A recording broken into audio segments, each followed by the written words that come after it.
जैन तत्व विद्या का स्वाध्याय हम सभी कर रहे हैं। मुनि प्रमाण सागर जी द्वारा विरचित। मोक्षमार्गस्य नेतारं भेतारं कर्म भूभृतां ज्ञातारं विश्वतत्त्वानां वन्दे तद्गुणलब्धये।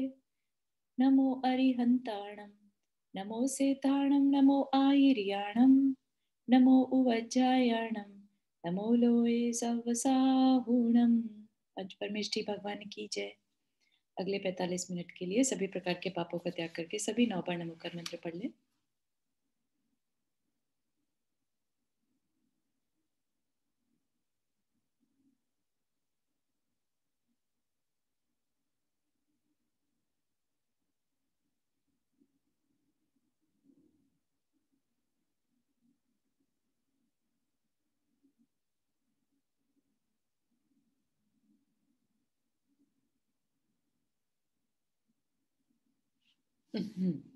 तो हम सभी मध्य लोक के बारे में जान रहे हैं अभी, राइट। तो कल हमारी चर्चा चली थी घातकी खंड और पुष्करवर द्वीप के बारे में, और एक मैप मैंने शेयर किया था सबके साथ और थोड़ा सा एक्सप्लेन भी किया था, लेकिन शायद इतना क्लियर नहीं हुआ।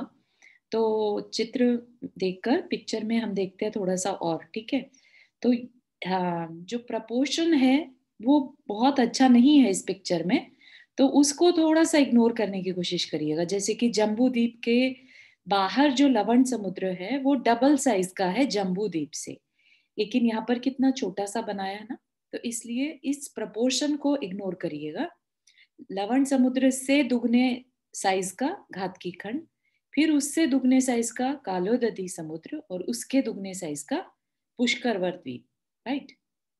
तो यहाँ पर हमें जो समझना है वो ये कंफ्यूजन था कि भरत क्षेत्र और एरावत क्षेत्र, विदेह क्षेत्र, ये सब भी घातकी खंड में और पुष्करवर द्वीप में कैसे होते हैं, राइट। क्योंकि हम क्या बात कर रहे थे कि कर्म भूमियां 15 हैं, कैसे 15 है, ठीक है। तो वो क्वेश्चन था। तो हमने क्या बोला था, कर्म भूमि 7 क्षेत्रों में से, जो हमने 7 क्षेत्र डिसाइड किए थे, राइट। जम्बू द्वीप में 7 क्षेत्र हैं, उसमें एक भरत है और एक एरावत है, ये सबको मालूम है, राइट। तो इन दो, भारत क्षेत्र और एरावत क्षेत्र को क्या बोलते हैं, कर्म भूमि, ठीक है। और किसको कर्म भूमि बोलते हैं, विदेह क्षेत्र में जो नगरियां है ना, उनको कर्म भूमि बोलते हैं। जो बीच का पार्ट है, ये जो आप पिंक में देख रहे हैं, उत्तर कुरु, देव कुरु, इनको कर्म भूमि नहीं बोलते, ये भोग भूमि है, ठीक है। तो जो विदेह क्षेत्र है, बेसिकली विदेह क्षेत्र में कर्म भूमि भी है और भोग भूमि भी है, ठीक है। तो हम किसे काउंट करेंगे, विदेह क्षेत्र, कर्म भूमि वाला एरिया। तो जम्बू द्वीप में 3 क्षेत्र ऐसे हो गए जहां पर कर्म भूमियां हैं, भारत क्षेत्र, एरावत क्षेत्र और विदेह क्षेत्र, करेक्ट। यहाँ तक सबको समझ में आ रहा है, ये हो गई 3 कर्म भूमियां। एक बार फिर से रिपीट करिए, क्या क्या बताया अभी आपने। हमने कल चर्चा की थी कि टोटल 15 कर्म भूमियां हैं, ठीक है। 15 कर्म भूमियां कैसे हैं, अढ़ाई द्वीप में। ये अढ़ाई द्वीप, अढ़ाई द्वीप क्लियर हुआ सबको, अढ़ाई द्वीप बात समझ में आई। पहला जम्बू द्वीप, दूसरा घातकी खंड और आधा कालोदधी, ठीक है। तो 1 + 1 2 और हाफ 2.5, तो 2.5 द्वीप। 2.5 द्वीप की विशेषता क्या है कि जो ह्यूमन बीइंग है, मनुष्य है, वो सिर्फ इस 2.5 द्वीप में ही रह सकता है, ठीक है। तो इस 2.5 द्वीप की चर्चा हमारी चल रही थी कि इसमें कितनी कर्म भूमियां हैं और कितनी भोग भूमियां हैं, ठीक है। तो कर्म भूमि में हमने कहा 15 कर्म भूमियां हैं।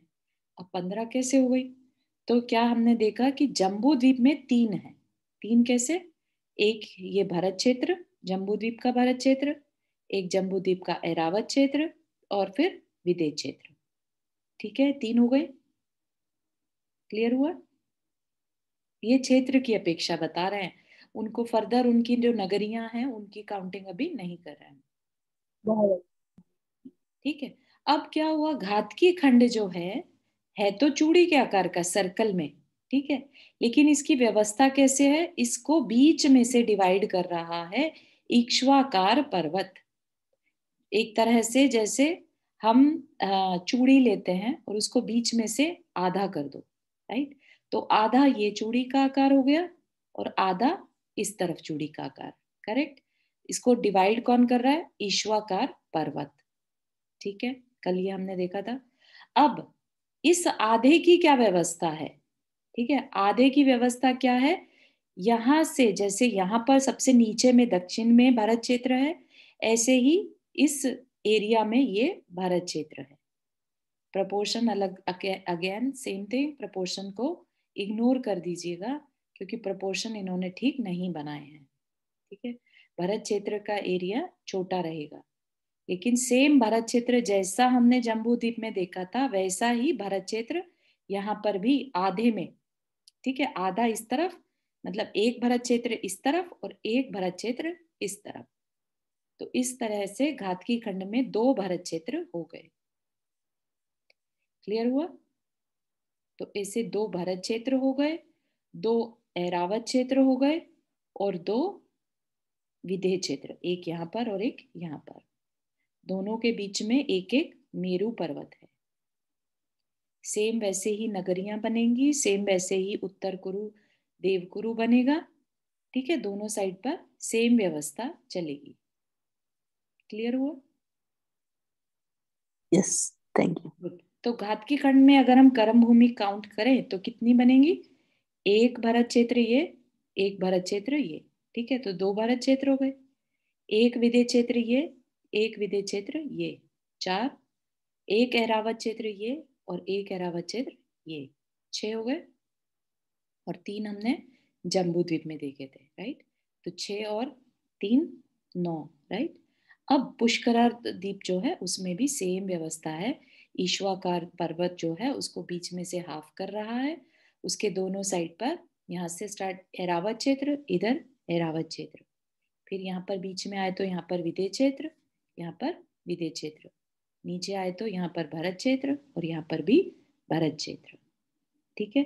तो कितने हो गए टोटल? 15 कर्म भूमियां, ठीक है। और जब हम पंचमेरु की बात करते हैं तो कैसे पंचमेरु, 5 मेरु कैसे? एक ये जो जम्बू द्वीप में सेंटर में था, सुदर्शन मेरु, राइट। फिर ये आप देख रहे हैं यहाँ पर एक ये सर्कल जो है, यहाँ पर एक मेरु घातकी खंड के विदेह क्षेत्र में, एक मेरु इधर और एक मेरु इस तरफ, तो 2 हो गए, है ना। और फिर 2 पुष्करवर द्वीप के 2 मेरु हो गए, एक यहाँ पर मंदर मेरु और ये विद्युन्माली, जो भी नाम है, नाम बहुत अच्छे से मुझे याद नहीं रहते, तो यहाँ पर, ठीक है। तो 5 मेरु हो गए टोटल। तो अगर कोई पूछे कि ढाई द्वीप में कितने मेरु पर्वत हैं, तो क्या आंसर बनेगा? 5। 5। क्लियर हुआ कैसे 5? जम्बू द्वीप में कितना? 1। घातकी खंड में कितने? 2। 2। और पुष्करवर द्वीप में 2 5 हो गए ना टोटल। क्लियर हो गया अभी? हाँ। हाँ, बहुत अच्छा। ये किसने हाथ रेस किया अभी? नाम नहीं आ रहा है उनका, SLD करके आ रहा है। मेरा है, सॉरी। अच्छा, जय जिनेन्द्र जी, जय जी। बहुत अच्छा समझाया आपने, थैंक यू। मुझे एक क्वेश्चन है कि कोई कोई किताब में, जिनवानी में पंच मेरु आता है, कोई कोई में पन्न मेरु आता हाँ है, जी, हाँ जी, हाँ जी। तो ये टाइपो है या उसका कुछ मीनिंग है? हाँ, पन मेरु इज करेक्ट, क्योंकि जिस लैंग्वेज में वो लिखते हैं पूजा, उसमें पन पन मतलब 5 ही होता है ना। अच्छा तो वो उसको सुधारने की कोशिश करके उसको पंच बोल देते हैं, लेकिन पन अच्छा, तो कौन पन, हम पन हमें इज करेक्ट। उच्चारण पन करें? हाँ जी, हाँ जी, मतलब थैंक यू। उसका 5 होता है। हाँ, thank you very much. Clear हुआ? रीटा जी, आपको क्लियर हुआ? हाँ, लेकिन भोग भूमि हमने कल देखा था 20 है, राइट? भोग भूमि 30। 30, हाँ, तो वो उसका थोड़ा क्लियर नहीं हाँ, है श्योर। मेरे को। तो क्या हुआ, 7 क्षेत्र हैं, ठीक है।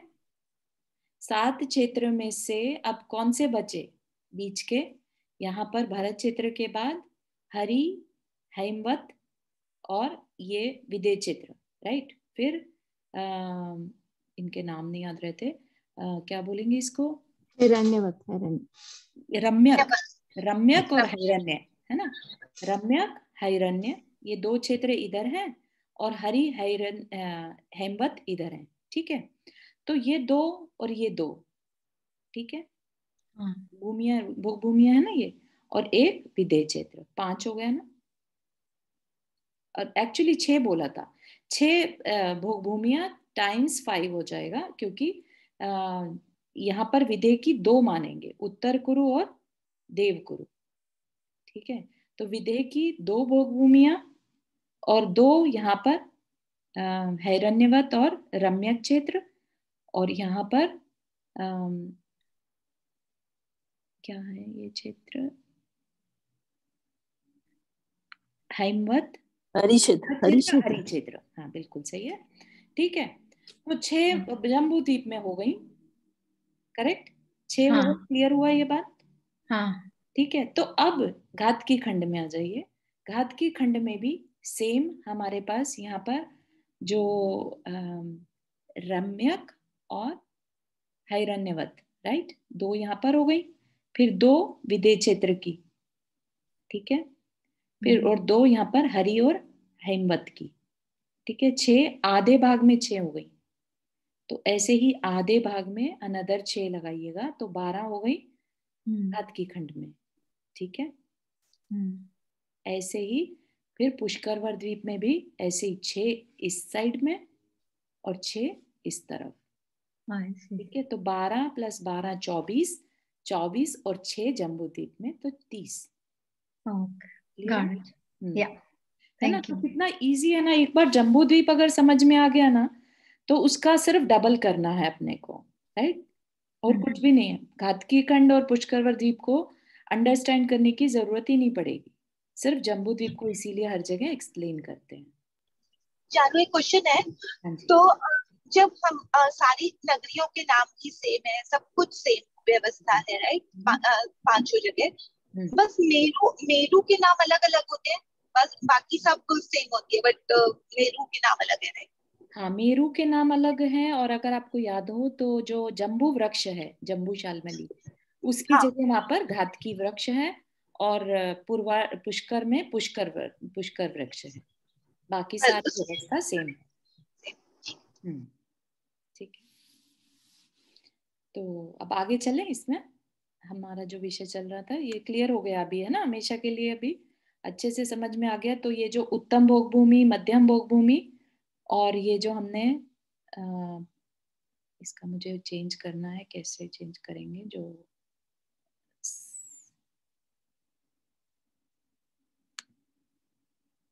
I need the pen type of thing.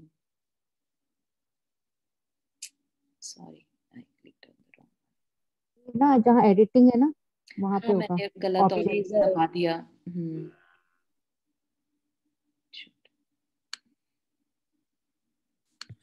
Okay, wow,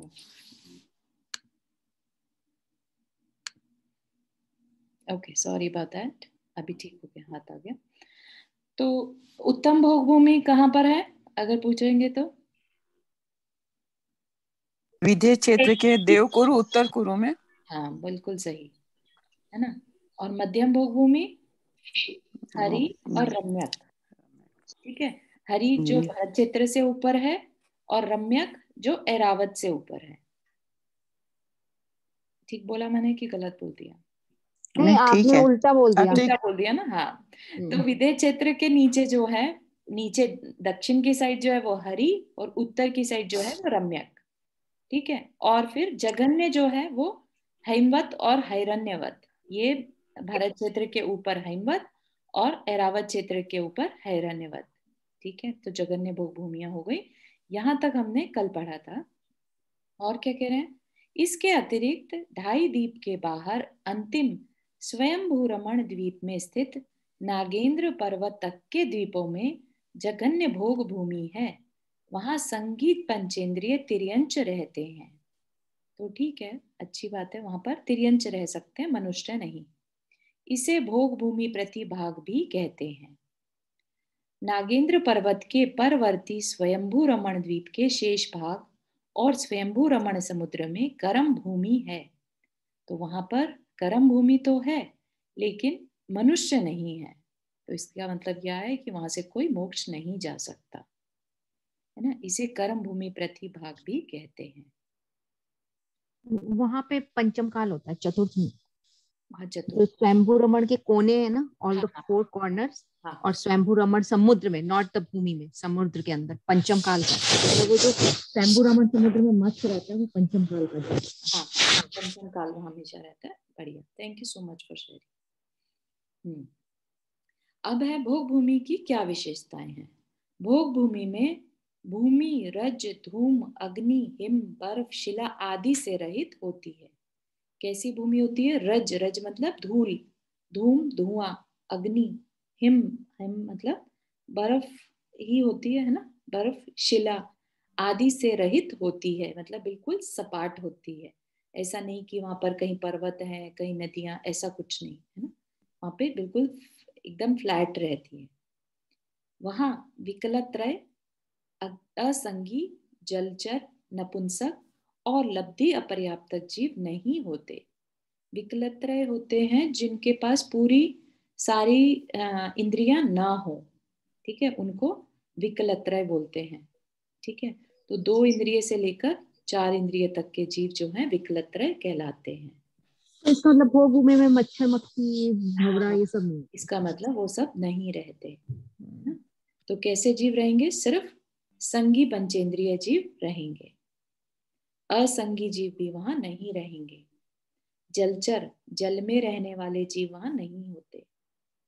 नपुंसक, राइट, तो होंगे तो स्त्री और पुरुष, क्योंकि हमने क्या देखा था, वो युगल में पैदा होते हैं और युगल में ही मर जाते हैं, तो वहां पर सारे के सारे पुरुष या स्त्री वेद वाले ही होंगे। और लब्धि अपर्याप्तक जीव नहीं होते। लब्धि अपर्याप्तक मतलब जिसमें अभी पर्याप्तियां, जो बात की थी एक बार, वैसे आगे शायद इसमें विषय आएगा, 6 पर्याप्तियां जो होती हैं जीव को बनने के लिए, कुछ जैसे रॉ मटेरियल की जरूरत होती है, ठीक है, उसके अंदर शरीर बनाने की शक्ति, बोलने की शक्ति, ये सारी शक्तियां बेसिकली होना, ठीक है।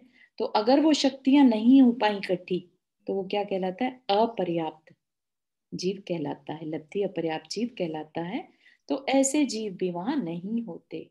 वहां पर पर्याप्त जीव ही होंगे जो जन्म लिया तो पूरे अपना काल पूरा बिताकर ही मरण होगा।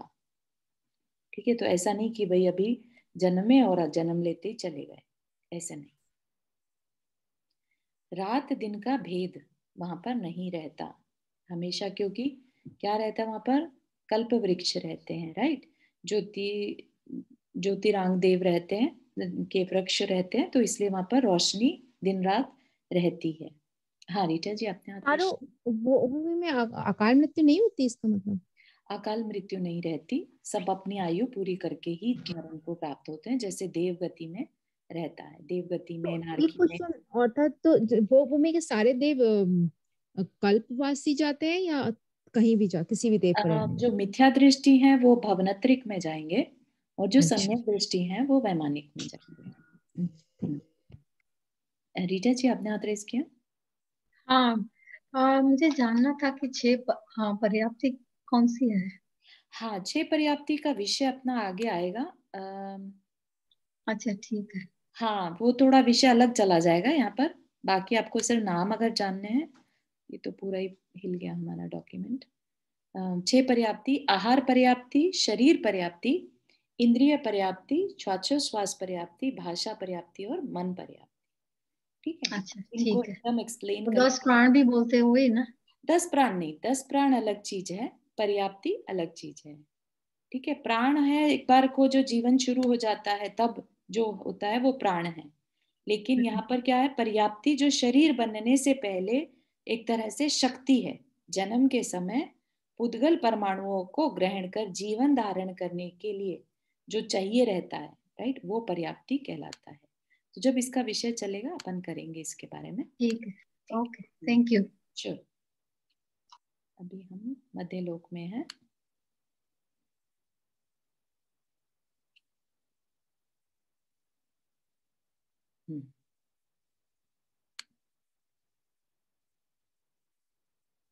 तो वहां पर क्या है, भोग भूमि में रात दिन का भेद नहीं रहता, अंधकार नहीं रहता, शीत गर्मी की बाधाएं भी वहां नहीं होती, है ना। देखा जाए तो ना बर्फ पड़ती ना पर्वत है। यहाँ पर सारे मौसम क्यों बदल जाते हैं, क्योंकि हवाएं चल रही होती हैं, कहीं पर्वतों से टकरा कर फिर बारिश हो जाती है, राइट। तो जब पर्वत ही नहीं, कुछ भी नहीं, सिंपल, बिल्कुल लाइफ बहुत इजी है। तथा रोग उपद्रव और प्राकृतिक आपदाएं नहीं आती। भोग भूमि के जीव अपनी समस्त आवश्यकताओं की पूर्ति 10 प्रकार के कल्प वृक्षों से करते हैं। ये 10 प्रकार के कल्प वृक्ष की चर्चा पहले हम कर चुके हैं, ठीक है ना। उनके नाम, वो क्या करते हैं, तो ये सब बताया था उसमें।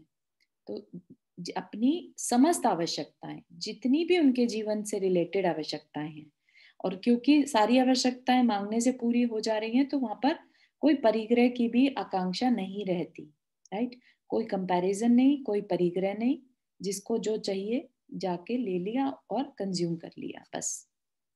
वहां परिवार कुटुंब जैसी कोई संस्था नहीं होती। ऐसा नहीं कि मुझे अपने परिवार को बढ़ाना है, उसकी देखभाल करनी है, उसकी रक्षा करनी है। जो युगल पैदा हुए वो हस्बैंड वाइफ की तरह रहते हैं, और फिर जब उनका मरण समय क्लोज आ जाता है, तो उसके 9 मंथ्स पहले गर्भ धारण होता है, और फिर जन्म लेते साथ ही माता पिता चले जाते हैं, ठीक है। तो ये व्यवस्था वहां बनती है। तो यहाँ पर कोई भी बालक जैसा कोई देखने में नहीं आएगा, ठीक है। जो बालक होगा वो जस्ट जन्म लिया, 2 युगल ने एक साथ, जुड़वा, ट्विंस, और वो अपना अंगूठा चूस कर बड़े हो जाते हैं। उनको कोई पालने वाला नहीं रहता ऐसे कि कोई पेरेंट आके उनकी टेक केयर कर रहा है कि ये मेरा बच्चा, वो तेरा बच्चा, ऐसा कुछ नहीं, ठीक है ना। तो परिवार कुटुंब जैसी संस्था कहाँ पर है, सिर्फ कर्म भूमि में। नर नारी युगल रूप से जन्म लेते हैं और युगल संतान को जन्म देकर दिवंगत हो जाते हैं। वहां कुल और जाति तथा स्वामी और सेवक का भेद नहीं होता, है ना। तो कौन अच्छा कौन बुरा, कौन क्षत्रिय, कोई लड़ाई नहीं है, राइट। तो वहां पर क्षत्रिय, वैश्य, शूद्र, ये सारी व्यवस्थाओं की भी जरूरत नहीं है, ठीक है ना। तो बहुत सिंपल लाइफ हो गई वहां पर।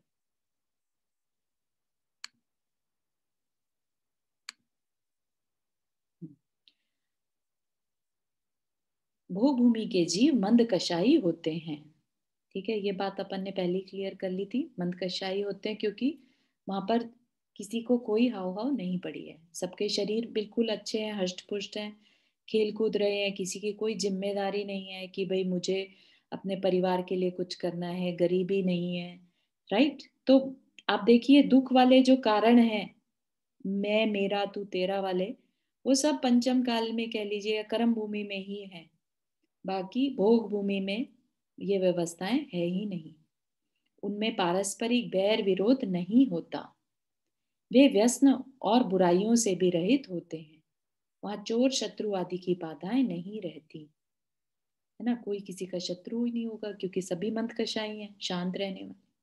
तो वहां शत्रु भी नहीं है। चोर चोरी क्यों करेगा, उसको चुराने को क्या है, जब सब कुछ वृक्षों से मिल रहा है तो कोई चोरी भी क्यों करेगा, है ना। भोग भूमि के सिंह आदि तिर्यंच भी शाकाहारी होते हैं। वे अपनी अपनी योग्यता के अनुसार मांसाहार के बिना कल्प वृक्षों का भोग करते हैं, ठीक है। तो ये भी बात समझिएगा कि जो व्यवस्था आज हमें यहाँ पर दिखाई दे रही है वो हर जगह अप्लाई नहीं हो रही, ठीक है ना। तो इसका क्या मतलब है कि हमारा जो सोच है वो बहुत लिमिटेड है, ठीक है ना। शेर कभी शाकाहारी हो सकता है, अपन इमेजिन भी नहीं कर पाएंगे, राइट। लेकिन वहां के सारे तिर्यंच जो हैं वो सब के सब शाकाहारी हैं, और सबके सब मंदकशाई हैं। ये नहीं कि सांप को देखकर नेवला चल उसके ऊपर झपट्टा मारा है, या सांप किसी को काट रहा है, ऐसा कोई भी व्यवस्था नहीं है। भोग भूमि के सभी स्त्री पुरुष वज्र वृषभ नारायण सहनन और सम चतुरस संस्थान वाले होते हैं। मतलब क्या कि जो जो भी पैदा होंगे वो अच्छे सहनन के साथ और अच्छे संस्थान वाले, बेस्ट, ठीक है। वज्र वृषभ नाराज जो है उनके शरीर की हड्डियों का जोड़ जो है बिल्कुल मजबूत जोड़, बेसिकली जैसे वज्र से बना हुआ, ऐसा। और समचतुर संस्थान जैसे तीर्थंकरों में रहता है वैसा संस्थान कि हाथ पांव जो हैं वो बिल्कुल जैसे होने चाहिए, जिस प्रपोर्शन में होने चाहिए वैसे ही होते हैं।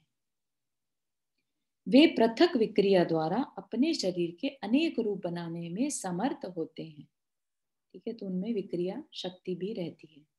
भोग भूमि के जीवों को निहार नहीं होता। निहार मतलब मलमूत्र। ठीक है, तो भोजन तो करते हैं लेकिन निहार नहीं होता।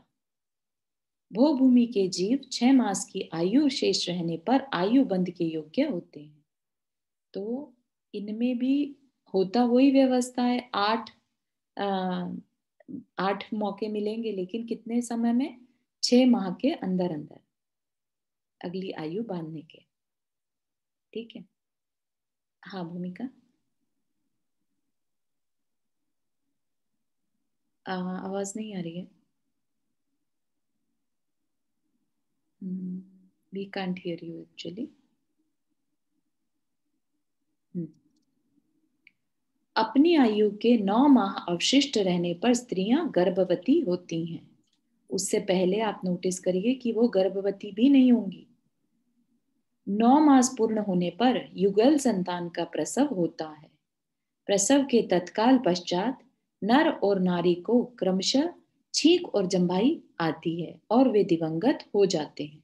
दिवंगत होने के बाद उनका शरीर कपूरवत उड़ जाता है ना। बहुत अलग सी व्यवस्था है वहां। भोग भूमियां मिथ्या दृष्टि मनुष्य और तिर्यंच भवनत्रिक में उत्पन्न होते हैं तथा सम्यक दृष्टि भोग भूमियां नियमतः सौधर्म ईशान स्वर्ग में जन्म लेते हैं।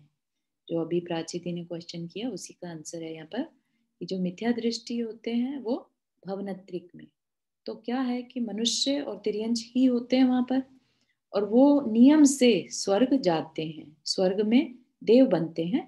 तो भवनत्रिक में कौन से देव आएंगे? व्यंतर, भवनवासी और ज्योतिष, है ना। ये 3 में ही उत्पन्न होंगे जो मिथ्या दृष्टि हैं, और सम्यक दृष्टि नियम से सौधर्म ईशान स्वर्ग में जन्म लेते हैं। उत्तम। Charu, can you hear me now? हाँ श्योर, यस। हाँ, तो फिर आयु बंध का क्या फायदा वहां पर, जब अगर पहले से ही देव आयु का बंध है ही, तो फिर आयु बंध के 8 जो उनको मौके मिलते हैं उनका उनका व्हाट इज द रेलेवेंस, अभिप्राय? हाँ बिल्कुल सही बात है, वेरी ट्रू कि क्या रेलेवेंस है। तो आयु तो देवायु ही होगी, ठीक है ना। हाँ। और ये हो सकता है कि वो सम्यक दृष्टि है कि मिथ्या दृष्टि है, ये हो सकता है टाइम पे डिपेंड करे, ठीक है ना। अगर वो मरण समय या आयु बंध के समय मिथ्या दृष्टि है तो भवनत्रिक में जा सकते हैं, और अगर सम्यक दृष्टि है तो वैमानिक में जा सकते हैं। बस इतनी व्यवस्था बनेगी। हाँ, बट वो आयु बंध में जो होता है तो देव आयु हो गया, राइट? उसमें ये थोड़ी डिसाइड होता है कि हाँ, बट उसमें ऐसा थोड़ी उस टाइम पे पता लगता है कि वो तो agreed. We can also confirm this. As far I remember मैंने पढ़ा था कि सेम तरीके से विद इन 6 मंथ्स ऐसा होता है, ठीक है। अगर आगे ऐसी आएगी ना देवों के साथ भी होता है तो लेट्स सी, है ना। इसको आप अभी करके रखिएगा। ठीक। उत्तम भोग भूमि में उत्पन्न होने वाला बालक 3 दिनों तक शैया पर सोया रहता है। उसके बाद 3 दिनों तक अंगूठे को चूसता है। तत्पश्चात बैठने, अस्थिर गमन, स्थिर गमन, कला गुणों की प्राप्ति, तारुण्य और सम्यक्त ग्रहण की योग्यता प्राप्त करने में भी उसे 3-3 दिन लगते हैं। इस प्रकार 21 दिनों में वह सम्यक्त ग्रहण के योग्य हो जाता है।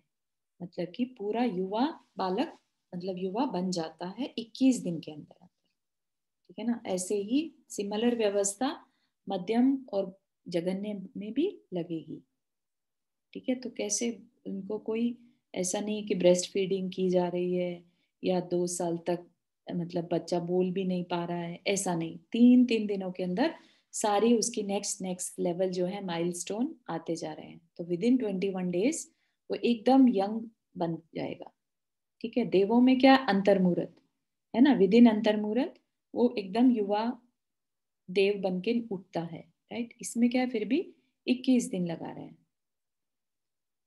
मध्यम भोग भूमि के बालक को उपरयुक्त योग्यताएं प्राप्त करने में 5-5 दिन तथा जघन्य भोग भूमि के बालक को 7-7 दिन लगते हैं। इस प्रकार वे क्रमशः 35 और 49 दिनों में सम्यक ग्रहण के योग्य हो जाते हैं। भोग भूमि में तीनों प्रकार का सम्यक दर्शन हो सकता है। वे 1 से 4 गुणस्थान वाले होते हैं। 1 से 4 गुणस्थान वाले, अभी आप सबको समझ में आ गया होगा, हमने हरिवंश पुराण में गुणस्थान की चर्चा जो चल रही है, तो पहले से 4 है ना, 4 गुणस्थान वाले होते हैं, उससे ऊपर नहीं हो सकते।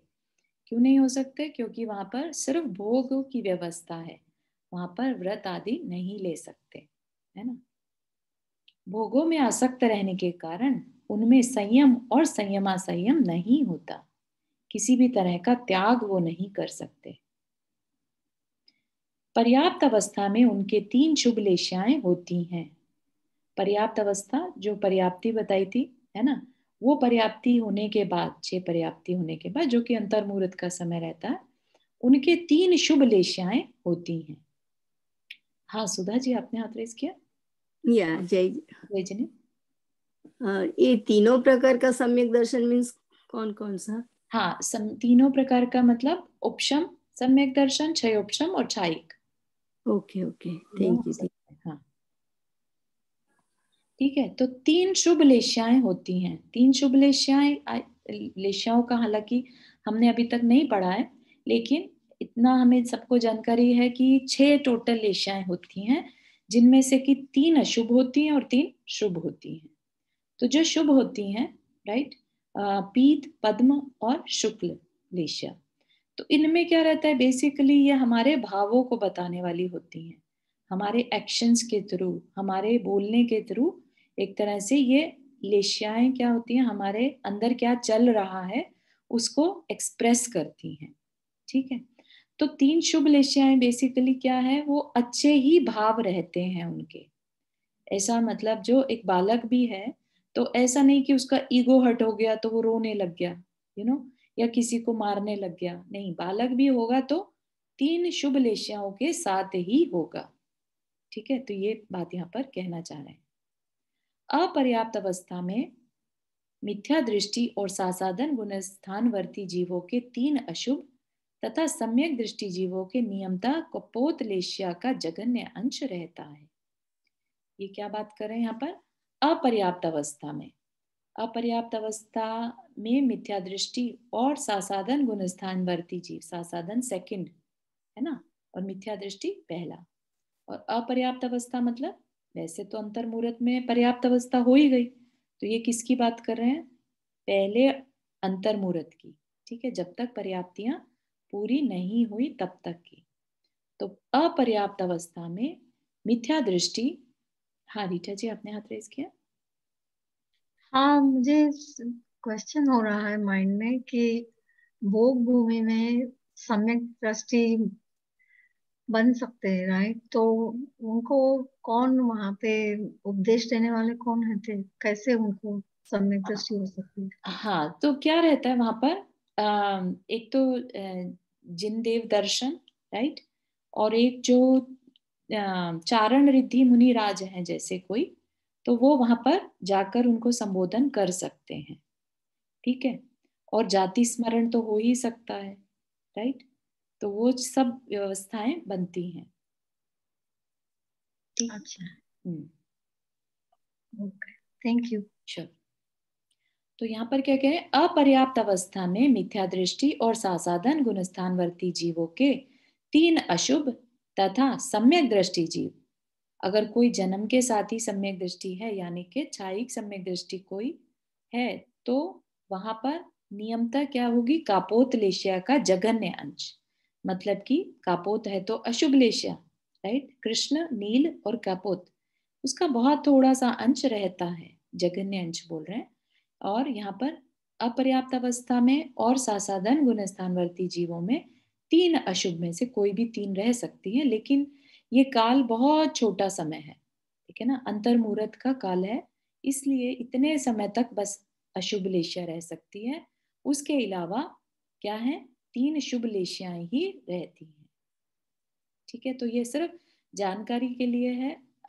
जो मुख्यता है वो शुभ लेशियाओं की ही वहां पर मानी जाएगी। ठीक है, भोग भूमि में उत्पत्ति का कारण किस लिए ऐसी जगहों पर पैदा होते हैं? क्या कह रहे हैं, मद्य, मांस, मधु और उदंबर फलों के त्यागी, मंद कषाई, सत्यवादी, निरअभिमानी, व्यसन मुक्त, गुणानुरागी और सत्पात्रों को आहार दान देने वाले मिथ्या दृष्टि मनुष्य तिर्यंच भोग भूमि की आयु का बंद करते हैं। तो सबसे पहले तो बात क्या है, जो मिथ्या दृष्टि मनुष्य या तिर्यंच हैं वो ही भोग भूमि में जा सकते हैं। अगर सम्यक दृष्टि मनुष्य या तिर्यंच हैं तो वो देव आयु का ही बंद करते हैं। ठीक है, तो अब मिथ्या दृष्टि मनुष्य या तिर्यंच में कौन हो गए, जो मद्य, मांस, मधु और उदंबर फल है ना, पंच उदंबर फलों के नाम सुने होंगे, उनके त्यागी हो, उनको छोड़ कर रखी हो जिसने मद्य, मांस, मधु की, मंद कषाई हो, राइट, जो अपने क्योंकि भोग भूमि में मनुष्य बने लेट से, है ना, तो मनुष्य बनना के मेन क्या रहता है, मंद कषाय उसका एक मेन कारण रहता है। मनुष्य अगली आयु मनुष्य की बंधे, उसके लिए मेन कारण क्या रहता है, मंद कषाई होना, है ना, स्वभाव मार्दवम च, ऐसा बोलते हैं ना, तत्वार सूत्र में आता है। तो मंद कषाई होना, सत्यवादी, निरअभिमानी, निरअभिमानी मतलब अभिमान रहित, व्यसन मुक्त, गुणानुरागी मतलब गुणों में अनुराग रखने वाला, खुद से अगर नहीं भी हो रहा तो सामने वाले के गुणों को की तारीफ करना, उनकी प्रशंसा करना, और सत पात्रों को आहार दान देने वाले, जो सत पात्र हैं, जैसे मुनि महाराज हैं, आरिका हैं, चुल्लक जी हैं, ऐसों को दान देने से, आहार दान देने से क्या होगा, भोग भूमि की आयु का बंध होता है। बद्धायुष्क छायिक सम्यक दृष्टि भी भोग भूमि में उत्पन्न होते हैं। मतलब क्या कि छायिक सम्यक दर्शन किसी को बाद में हुआ, वो आयु पहले बांध ली, तो क्या है, तो भी भोग भूमि में ही जाना होगा। ठीक है, इस प्रकार के दान देने और दान की अनुमोदना करने से भोग भूमि में उत्पत्ति होती है। क्लियर हुआ? हाँ रीटा जी, आपने हाथ रेज किया। सॉरी, एक क्वेश्चन और है कि इज इट बेटर कि मनुष्य गति मिलनी अच्छी है अगले भाव में, या देव गति, या तो भोग भूमि में जाना है, कौन सा अच्छा है तीन में से? देखो, भोग भूमि में अगर गए तो उसके बाद नियमता कौन सी गति मिलेगी, देवगति, राइट, देवगति, है हाँ। ना। और देवगति में भी अगर हम मिथ्या दृष्टि हैं तो भवनत्रिक में जाएंगे, और सम्यक है तो सौदरम इंद्र ईशान में। फिर वहां पर अगर हमारे पास सम्यक दर्शन नहीं है तो हम हो सकता है फिर से एक इंद्रिय में चले जाएं, राइट, साइकिल शुरू हो जाएगा हमारा। तो कह सकते हैं कि अच्छे के हिसाब से जब जाना देवगति में ही है, देवायु में ही, तो हम डायरेक्ट सम्यक दर्शन पाकर सीधा वहीं क्यों ना जाएं, है ना, बीच में भोग भूमि का स्टॉपेज क्यों लेना, राइट। हाँ। और वहां पर भी अगर आप ये पूछें कि कर्म भूमि का मनुष्य अच्छा है कि देव आयु अच्छी, देवगति अच्छी, तो कर्म भूमि का मनुष्य ज्यादा अच्छा माना जाता है, क्योंकि उसमें आपके पास चॉइस है, राइट, आप अच्छे से अच्छा कार्य भी कर सकते हैं। ठीक है, भले ही भोग ना हो वहां पर, लेकिन वहां पर आपके पास जो मेन पर्पस है, गोल है मोक्ष पाने का, वो पूरा हो सकता है। लेकिन देवायु में क्या होगा, वहां पर जब मरण होता है तो मरण से पहले पता चल जाता है कि आप मरने वाले हैं, तो वो इतना दुख होता है कि वो एक इंद्रिय में चले जाते हैं, तो हो गया फिर से साइकिल शुरू, राइट। तो उस चीज से बचने के लिए इट्स बेटर कि हम कर्म भूमि के ही मनुष्य बने, और अगर बीच में स्टॉप लेना पड़ ही रहा है तो देवायु में जाना इज बेटर देन भोग भूमि। तो हर तरह से सम्यक दर्शन की ही मानता है। देवायु में भी भवनवासी देव हाँ बनने वो का नहीं, नहीं ना? दैनिक देव, हाँ, क्योंकि जो भवनत्रिक वाले देव हैं उनमें मानसिक दुख ज्यादा होता है कंपेयर टू वैमानिक देव, हाँ। क्योंकि उनमें वो बड़े देवों को देख देख कर अंदर में ईर्ष्या के भाव आते हैं, हीनता के भाव आते हैं, राइट। तो दुख तो दुख ही है ना। आज हमें भले ही उनके दुख का एहसास नहीं हो रहा है, लेकिन जब उस गति में होंगे, वहां पर होंगे, तब रियलाइज होगा कि अरे थोड़ी सी मेहनत और करके वैमानिक में चले जाते, है ना। ऐसे परिणाम कर लेते कि वैमानिक में चले जाते, वैमानिक में भी सम्यक दृष्टि देव में बनते, या जो एक भवतारी होते हैं ऐसे देवों में जन्म लेते, है ना। तो वहां जाके जब अवधि ज्ञान से अपना पिछला जानते हैं ना, तब वहां पे बड़ा पश्चाताप रहता है कि थोड़ी सी मेहनत और कर लेते। इतना अच्छा हमें कुल मिल गया था, जैन कुल मिल गया था, शांत परिणाम थे हमारे, समय भी था, थोड़ी सी मेहनत और कर लेते। किस चीज के लिए मेहनत करनी है हमें? अपने परिणाम संभालने में, अपने अंदर सम्यक दर्शन को निर्मल बनाने में। ठीक है ना? ठीक है, हाँ, very good, thank you. Sure. Alright, और किसने हाथ रेज किया था? अभी सुधा जी ने क्या? भूमिका? हाँ चारू, मुझे क्वेश्चन है कि अभी आपने बताया कि वो भूमि में वो भी होती है अशुभ लेशा, तो वो क्यों होती है अशुभ लेशा जब वहां पर ऑलरेडी कोई दुख नहीं होता, कुछ नहीं होता? हाँ, तो अशुभ अशुभ लेशा फिर क्यों होती है? हाँ, बहुत छोटे समय के लिए, जैसा अभी बताया कि अब क्यों होती है ये नहीं मुझे जानकारी है, क्योंकि जो हमने देखा यहाँ पे अपर्याप्त अवस्था में, अपर्याप्त अवस्था अंतर्मुहूर्त, वेरी शॉर्ट पीरियड, ठीक है ना। और जबकि वहां पर आपने देखा आयु जो होती है वो कितनी कितनी है, पल्यों में आयु रहती है, राइट। हाँ, तो पल्य इज लाइक, हमने देखा था करोड़ में करोड़ टाइप, करोड़ टाइम्स करोड़ कर दें, है ना, उतना असंख्यात वर्ष। पल्ले इज बेसिकली जिसमें कि वो खड्डा खोद कर, 1 योजन चौड़ा 1 योजन गहरा खड्डा, राइट, उसमें मेढ़े के बाल छोटे छोटे करके डाल दें, 100 वर्ष में एक बाल निकालें, और जितने समय में वो गड्ढा खाली हो जाए उतना वो एक पल्ले। तो इतने असंख्यात वर्षों के लिए जहां जन्म होना है और 3 शुभ लेशाओं में ही रहना है, तो अपर्याप्त अवस्था में मिथ्या दृष्टि होने की वजह से I am not very sure कि क्यों उस समय तो ऐसी अशुभ लेशा तो थी। वो ऐसा ऐसा हो सकता है कि अपर्याप्त अवस्था जब होती है तो उनको पिछले भाग का भी कुछ उस पिछले वजह से रहता हो? हाँ, क्लियर कर सकते हैं, क्योंकि ऐसा नियम से नहीं कह सकते कि पिछले भवों के कारण वो अभी ऐसा हाँ, कर रहे हैं। हो सकता है अपर्याप्त अवस्था अपने आप में ही इनकम्प्लीट है, राइट।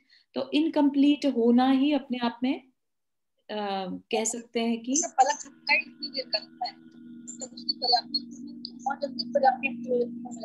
नंदा जी आपकी आवाज क्लियर नहीं हो रही है। एक्चुअली ये है कि ये बहुत ही शॉर्ट टाइम है। वेरी शॉर्ट जैसे टाइम। हाँ, जैसे जब बच्चा होता है, हमको हम जो जो चीजें एक्सपेक्ट कर रहे हैं वो बिल्कुल नहीं मिल पा रही हैं, बिल्कुल। तो हमारे मन में कुछ आ गया। और क्योंकि वहां पर इतनी जल्दी हम बड़े हो जा रहे हैं, क्योंकि वो सारी मतलब जो कम अच्छी वाली लेसन है वो खत्म। शरीर छोड़ के दूसरा शरीर धारण करने के लिए हाँ, तो यहाँ पर तो बच्चा भी नहीं, बेसिकली अपर्याप्त अवस्था इस कि अभी उसके पास शरीर बनाने की सारी जो शक्तियां होती हैं, पर्याप्तियां होती हैं, वो भी नहीं मिली हैं, राइट। तो वो अंतर मुहूर्त का टाइम होता है। अंतर मुहूर्त तो में भी हाँ, हाँ, तो बहुत। अंतर मुहूर्त, हाँ अंतर मुहूर्त पर वही वो बस समझना था हाँ, कि इसमें वाई। पॉसिबिलिटी बस हाँ, ये हो सकती है कि अपर्याप्त अवस्था में सभी के अशुभ लेशा होती हो क्या, होती। कि भाई सभी ओके, को अनकंफर्टेबल वाला हो गया ना, कि भाई अभी जब शरीर बनेगा नहीं बनेगा यही डिसाइड नहीं है, राइट। तो एक तरह से वहां पे कैसी लेशा होगी, वहां पर अशुभ लेशा होगी। Okay, okay. तो यहाँ तक था भोग भूमि का वर्णन। भोग भूमि में मतलब अच्छी भोग भूमि। अब है कुभोग भूमि। 2.5 द्वीप में 96 कुभोग भूमियां हैं। कुभोग भूमियां हमने कहाँ देखी थी? कुभोग भूमियां लवण समुद्र में, है ना, घातकी खंड के जो समुद्र है उसमें, सब समुद्रों में देखी थी, ये द्वीपों पर नहीं रहती, ठीक है। और जहां पर एक पैर, एक सींग एवं पूंछ आदि विचित्र आकृति वाले मनुष्य रहते हैं उसे कुभोग भूमि कहते हैं, ठीक है। थोड़ी और चर्चा इसकी हम अगली नेक्स्ट उसमें देखेंगे कि कैसे इनका कहाँ कहाँ होते हैं, कैसे 96 बन गई वो भूमियाँ, उनका आकार वगैरह कैसा है, क्या करते हैं, क्या खाते हैं, क्यों बन गए वैसे, है ना। तो वो सारा, और उसके बाद फिर पंचमेरु के पर्वत। ठीक है, आज की क्लास के लिए किसी को कोई क्वेश्चन?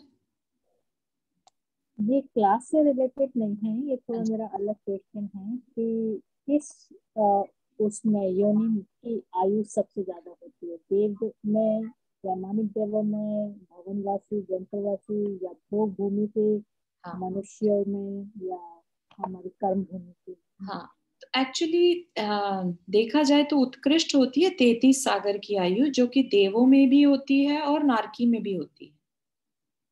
ठीक है, हाँ जी, नारकी भी 33 सागर की आयु भोगता है, लेकिन वो दुख में भोगता है और देव सुख में भोगते हैं।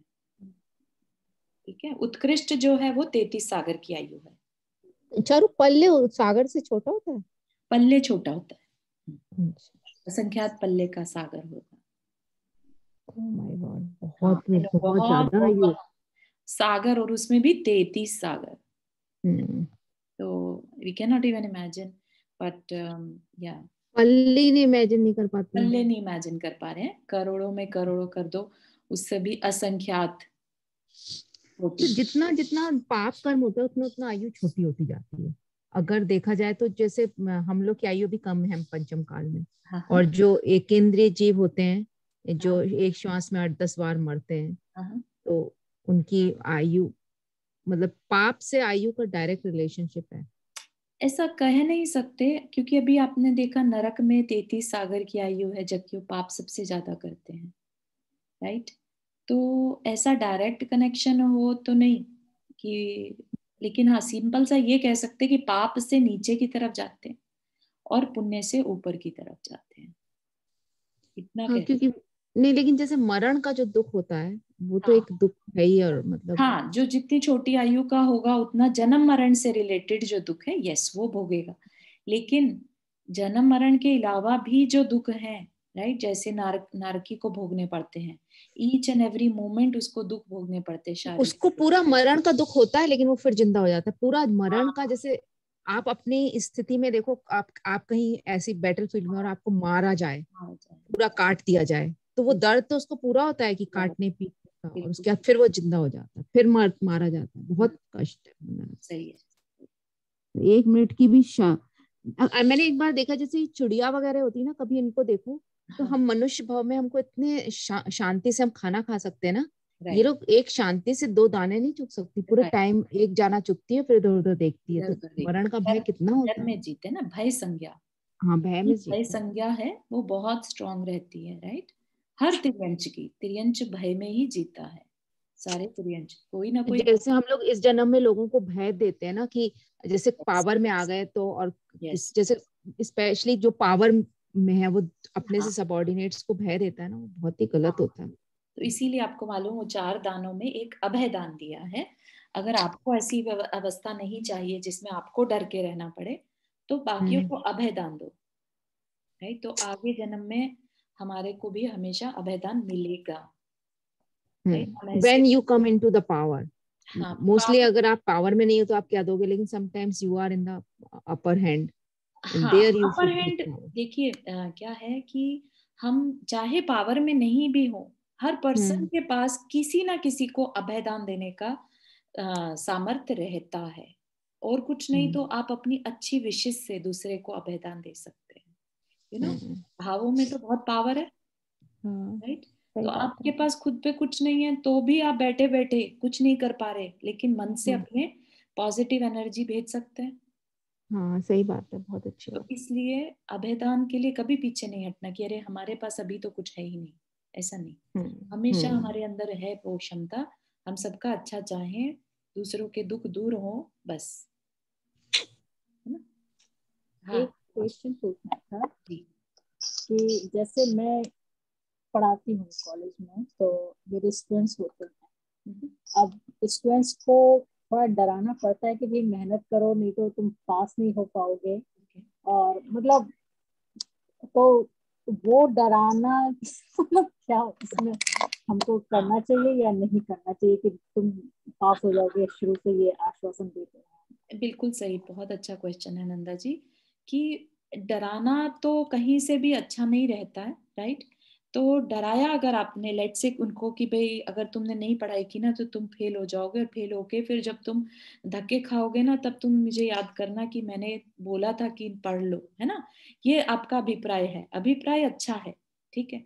लेकिन इसमें अगर किसी बच्चे को उस डर की वजह से बहुत तकलीफ हो जाए कि भाई स्ट्रेस में आ जाए, या वो कुछ इससे रिलेटेड उनकी सेहत पे असर आ जाए, राइट, डर डर के, तो वो चीज बहुत अच्छी तो नहीं है। तो ऐसे में मौका मिलने पर जब बच्चे अच्छा कर रहे हैं तो उन्हें क्लियर भी कर देना चाहिए कि जब मैंने वो तुम्हें बात कही थी वो इस इंटेंशन से कही थी कि आप लोग इस चीज को सीरियसली लें, ठीक है। डराने की वजह से नहीं, लेकिन सिर्फ इसलिए कि आप अपने करियर के लिए सीरियस हो जाएं। नहीं, डराने का नहीं है। नंबर तो सबको अपने दिख रहे हैं कि हमारे क्या नंबर आ रहे हैं, हम कितनी मेहनत कर रहे हैं जी। अब फिर भी वो आके पूछते हैं कि आपने हमको इतना काम दे दिया और इतना हमको स्ट्रेस हो गया, तो क्या हम उनको काम हटा दें कि भाई अच्छा ठीक है तुम आराम से रहो, काम मत करो? इसमें क्या है कि वो तो हम जैसे अननेसेसरी काम देना, जैसे हमने देखा था कि पशुओं में भी आप उनकी क्षमता से ज्यादा अगर बाहर ला देते हैं तो ये हिंसा की कैटेगरी में आता है, ठीक है। ऐसे ही बच्चों को अगर आप एवरेज बच्चे को दिमाग में रखकर काम देते हैं तो इट इज डुएबल। आप उनसे जिनकी कैपेसिटी ज्यादा है उनके लिए अलग प्रोग्राम मेंटेन कर सकते हैं कि भाई तुम ज्यादा कर सकते हो इसलिए तुम्हारे लिए ये एक्स्ट्रा है, लेकिन बाकी एवरेज बच्चे के हिसाब से सोच कर देखिए आप, मतलब, ठीक है। क्योंकि हम नहीं चाहते कि किसी को अननेसेसरी हमारी वजह से दुख पहुंचे। लेकिन एक फेयर पॉलिसी का भी तो वो होता है। हाँ, अगर ऐसा कुछ है, फेयर पॉलिसी है कि सबको एक जैसा ट्रीट करना ही है तो आप क्लियर कर सकते हो उस चीज को, दैट्स ऑल। कि भाई मेरी तरफ से इतना काम आपको अगर ज्यादा लग भी रहा है तो इसमें मेरी इंटेंशन ऐसी है कि मैं I am just following the policy, that's all. अगर मेरे हाथ में होता तो शायद मैं इसको और इजी कर पाती, यू नो। एनीवे, आप जैसा भी कंफर्ट उन्हें दे सकें अपनी तरफ से, that's all. Thank you sir. ठीक है ना, क्योंकि बहुत स्ट्रेस ऑलरेडी सब तरफ से है, और अगर अपन इस बात को समझ पा रहे हैं कि नहीं हमारी वजह से कोई दुखी ना हो तो अपन ये थोड़ी सी एफर्ट्स अपनी तरफ से लगा सकते हैं। चारू, एक क्विक क्वेश्चन है। श्योर। जो महाराज जी का इरिया समिति होती है, राइट, कि वो 1.5 हाथ के देख के चलते हैं, तो उसको हम आहार अभयदान में काउंट कर सकते हैं? हाँ बिल्कुल करते हैं एक्चुअली, क्योंकि वो 4 हाथ होता है, 1.5 हाथ नहीं, 4 हाथ। हाँ सॉरी, 4 हाथ। हाँ, तो यस, वो उनका इंटेंशन क्या रहता है कि मेरे आंखों से कुछ दिखने वाला गलती से भी मेरे पैर के नीचे ना आ जाए, राइट, बस इस इंटेंशन से।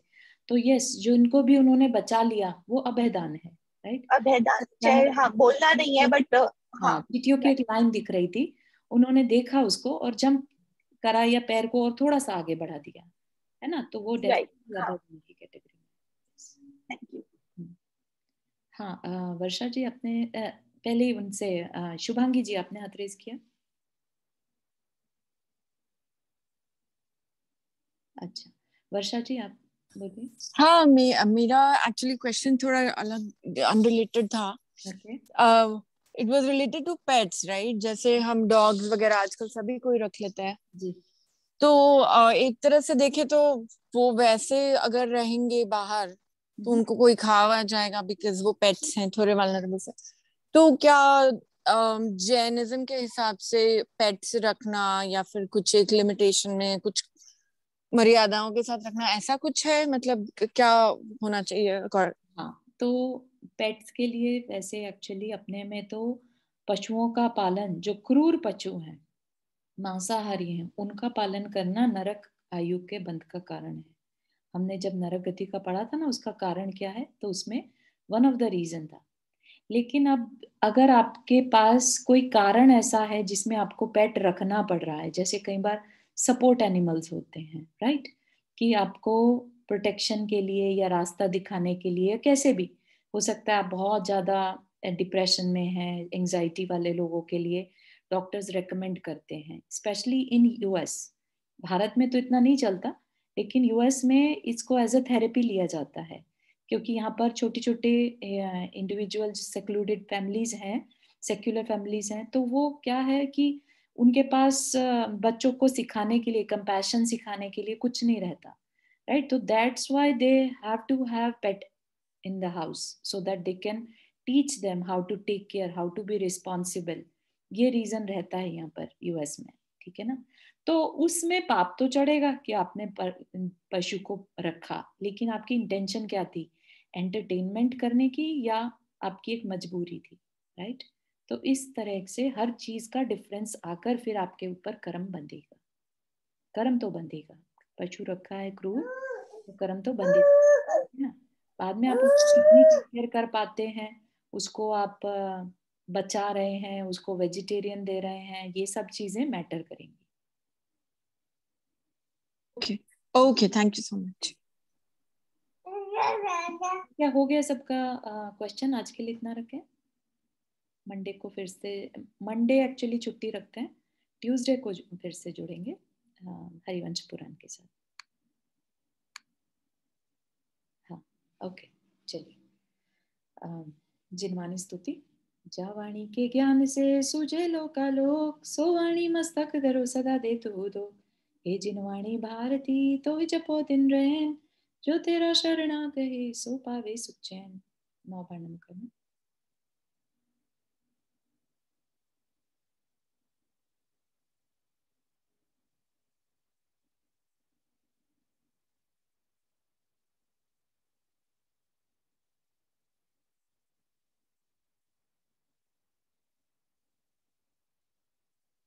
चलिए, सभी को जय जिनेंद्र। जय जिनेंद्र, सभी को जय जिनेंद्र। जय Jinendra and happy new year. जय जिनेंद्र, हैप्पी न्यू ईयर।